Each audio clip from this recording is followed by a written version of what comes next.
आज संविधान की 75वीं वर्षगांठ। पुराने संसद भवन के सेंट्रल हॉल में वर्षगांठ कार्यक्रम का आयोजन। राष्ट्रपति, उपराष्ट्रपति, लोकसभा स्पीकर और अन्य मेहमान रहे मौजूद।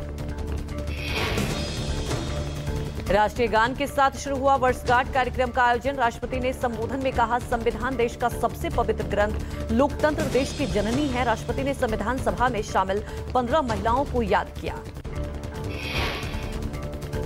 संविधान दिवस के अवसर पर बोले उपराष्ट्रपति जगदीप धनखड़, कहा यह ऐतिहासिक पल है। 75 साल में हमने कई बड़ी उपलब्धियां हासिल की, सब संविधान से ही संभव हो पाया। उपराष्ट्रपति जगदीप धनखड़ ने कहा कि हमें हर परिस्थिति में संविधान का सम्मान करना चाहिए, देश को सबसे पहले रखना चाहिए। उपराष्ट्रपति ने कहा, भारत के संविधान की दुनिया भर में तारीफ होती है। संविधान सभी को मौलिक अधिकार देता है।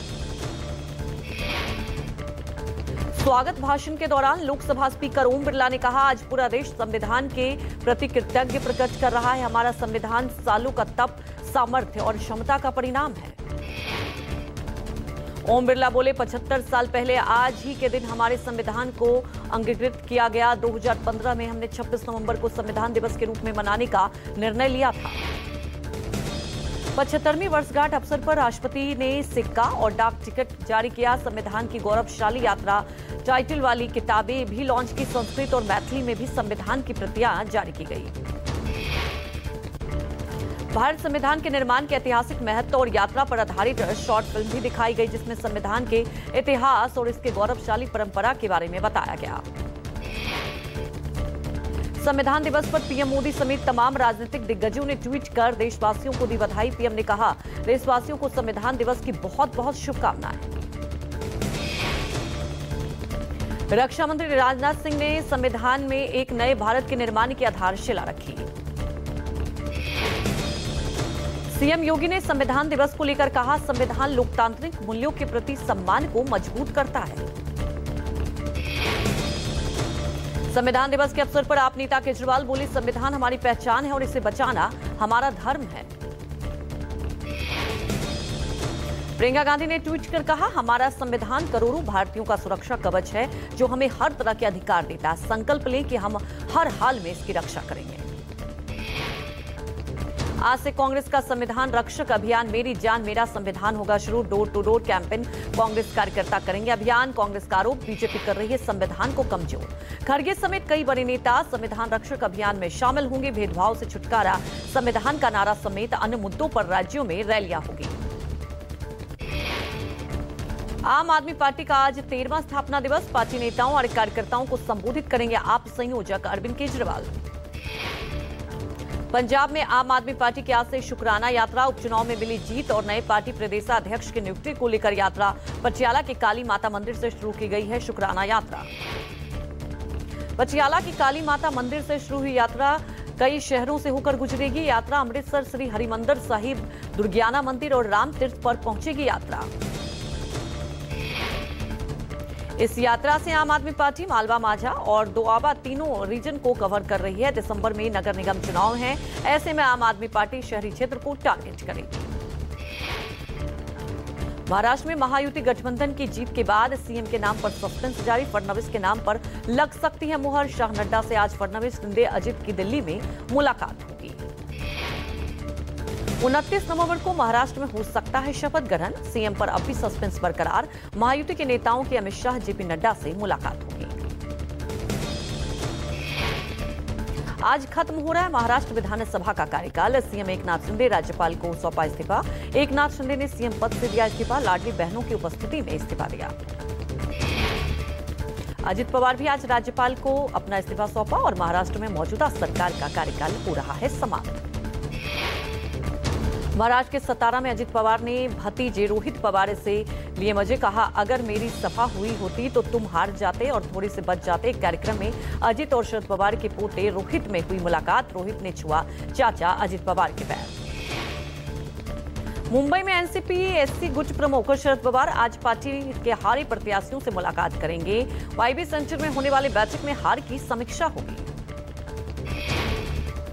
झारखंड बीजेपी अध्यक्ष बाबूलाल मरांडी ने चुनाव जीतने की हेमंत सोरेन को बधाई दी और कहा, हमें उम्मीद है कि आदिवासियों की घटती जनसंख्या की जांच के लिए गठित करेंगे एसआईटी। चंडीगढ़ के सेक्टर 26 में एक के बाद एक धमाके से मचा हड़कंप। मौके पर पहुंची पुलिस और फॉरेंसिक एक्सपर्ट की टीम।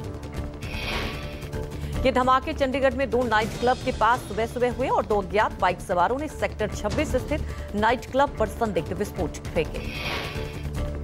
2 अज्ञात बाइक सवारों ने संदिग्ध विस्फोटक फेंके हैं। संदिग्धों ने मंगलवार तड़के 4 बजे के आसपास यह हमला किया। विस्फोटक बहुत ही कम क्षमता का था।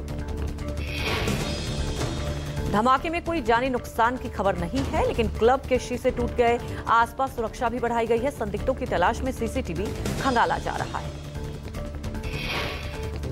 केंद्र सरकार के खिलाफ देश के 750 जिलों में किसानों का प्रदर्शन। एमएसपी कानून सहित तमाम लंबित मांगों के समर्थन में विरोध प्रदर्शन। केंद्र सरकार के खिलाफ किसानों का प्रदर्शन। खनौनी बॉर्डर पर आमरण अनशन करेंगे किसान। 6 दिसंबर को दिल्ली की ओर कूच कर सकते हैं किसान। हमीरपुर में खाद न मिलने से परेशान किसानों ने नवीन गल्ला मंडी में किया पथराव। खाद वितरण करा रहे एसडीएम राज और पीसीएफ मंडी सचिव पर किया गया पथराव। पथराव के कारण बाल बाल बचे अधिकारी। हजारों की तादाद में खाद लेने के लिए जमा हुए थे किसान। जनपद में खाद की बड़ी समस्या से किसान परेशान। मामला राज नवील गल्ला मंडी का है। पुलिस ने मामले को शांत कराया। आरबीआई के गवर्नर शक्तिकांत दास अस्पताल में भर्ती। चेन्नई में कराया गया एडमिट। भारतीय रिजर्व बैंक ने गवर्नर शक्तिकांत दास के स्वास्थ्य को लेकर बयान जारी किया। आरबीआई ने कहा, चिंता की कोई बात नहीं, कुछ घंटों में अस्पताल से छुट्टी दे दी जाएगी। संभल में पटरी पर लौट रही है जिंदगी। हालात सामान्य के बाद अब स्कूल खोले गए। स्कूल जाते दिखे छात्र छात्राएं। संभल में भारी पुलिस बल की तैनाती। तनाव पर काबू। हालांकि सड़कों पर स्कूली बच्चों के अलावा नहीं दिखा कोई भीड़।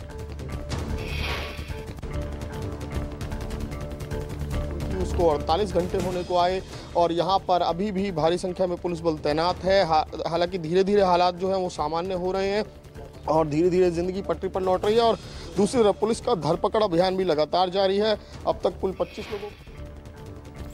यूपी के संभल में मस्जिद में सर्वे को लेकर भड़की हिंसा के आरोपियों की तलाश जारी। संभल हिंसा में अब तक 2500 लोगों के खिलाफ केस दर्ज। सीसीटीवी के जरिए हो रही है उपद्रवियों की पहचान। कई लोगों को हिरासत में लिया गया। एफआईआर में हुआ खुलासा। नकाबपोश भीड़ के बाद पुलिस वालों की पिस्टल छीनने की कोशिश की गई थी। पुलिस वालों की 9 mm की मैगजीन भी लूट लिए गए थे दंगाई। जल्द संभल जाएंगे नेता प्रतिपक्ष राहुल गांधी। इमरान मसूद ने राहुल गांधी से मुलाकात के बाद ये जानकारी दी है। अगले 1-2 दिन में संभल जा सकते हैं राहुल गांधी। प्रोग्राम को लेकर जल्द बताई जाएगी तारीख। मेरी नेता प्रतिपक्ष माननीय राहुल गांधी जी से, हमारे नेता राहुल जी से बात हुई थी और राहुल जी ने कहा कि मैं संभल जाऊंगा। कब संभल में हुई हिंसा को लेकर सियासत जारी। एक्शन में अखिलेश यादव 12 सदस्यीय प्रतिनिधिमंडल आज संभल का दौरा करेगा। अखिलेश यादव के निर्देशों के बाद समाजवादी पार्टी का प्रतिनिधिमंडल आज संभल जाकर वहां हुई हिंसा की जानकारी लेगा और राष्ट्रीय अध्यक्ष को रिपोर्ट सौंपेगा। समाजवादी पार्टी के जिन लोगों ने संभल आने का ऐलान किया है उनको उन्हीं की जगह पर डिटेन किया जा रहा है। पुलिस ने कहा, कानून की स्थिति नहीं बिगड़ने देंगे। यूपी पुलिस के सूत्रों ने कहा कि संभल किसी को नहीं आने दिया जाएगा। किसी ने कोशिश भी की तो नहीं जाने दिया जाएगा। संभल हिंसा को लेकर तेजस्वी यादव ने योगी सरकार के सत्ता परिवर्तन की बात की। तेजस्वी यादव ने कहा, सत्ता के परिवर्तन की आवश्यकता है। तेजस्वी यादव ने कहा, ऐसे कृत्य करने वाली सरकार को सत्ता में रहने का अधिकार नहीं। देश नफरती शक्तियों को पहचान चुका है। नफरत का हारना बहुत जरूरी है। संभल में पथराव की घटना पर समाजवादी पार्टी के सांसद रामगोपाल यादव ने कहा, प्रशासन ने जानबूझकर वहां अशांति पैदा करने का काम किया। अगर कहीं से न्याय नहीं मिलेगा तो निराश होकर व्यक्ति क्या करेगा।